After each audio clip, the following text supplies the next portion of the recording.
Hello students, let's see the question. The question says dimensional formula ml to the power minus 1 t to the power minus 2 does not represent the physical quantity. So मैं ये बताना है कि इन चारों में से किसका dimensional formula ml to the power minus 1 t to the power minus 2 नहीं होता है, राइट? सो सबसे पहला हमारे पास गिवन है यंग्स मॉड्यूलस ऑफ इलास्टिसिटी. तो इसको हम लोग लिखते हैं आपका लॉन्गिट्यूडनल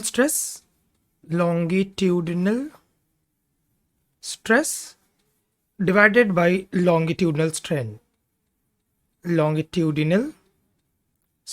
ठीक है, अब हम लोग लॉन्गिट्यूडनल स्ट्रेस कैसे लिखेंगे? स्ट्रेस लिखेंगे हम लोग फोर्स बाय एरिया के फॉर्म में, और हम लोग स्ट्रेन लिखेंगे change in length by length के फॉर्म में. क्लियर? सो ध्यान से देखना, फोर्स का डायमेंशन क्या होगा? M L T to the power minus 2. Area का डायमेंशन हो जाएगा एल स्क्वायर, और डेल एल बाई एल जो होगा वो डायमेंशन लेस क्वांटिटी होने वाला है, क्योंकि दोनों का डायमेंशन लेंथ के बराबर होगा, राइट? सो ओवरऑल मेरे पास आ रहा है M to the power M L to the power minus 1 T to the power minus 2, मतलब कि यंग्स मॉड्यूलस का डायमेंशन इसके बराबर है. ठीक है, तो ये आंसर नहीं है. स्ट्रेस क्या होता है? Force by area.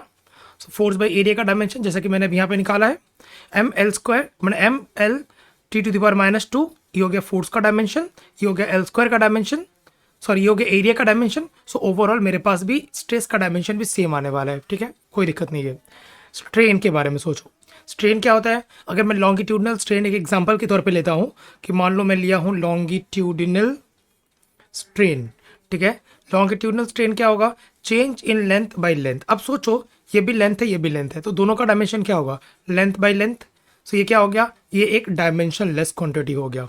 क्लियर? सो इस क्वेश्चन के हिसाब से करेक्ट आंसर होगा आपका ऑप्शन नंबर 3, कि किसका डायमेंशन ये नहीं है. लास्ट ऑप्शन भी चेक कर लेते हैं. प्रेशर क्या होता है? Force by area. अगेन बता रहा हूँ, फोर्स बाय एरिया का डायमेंशन ऑलरेडी हम लोग यहाँ पे निकाल चुके हैं. So only correct answer of this question will be your option number 3. So I hope you got the answer. Thank you.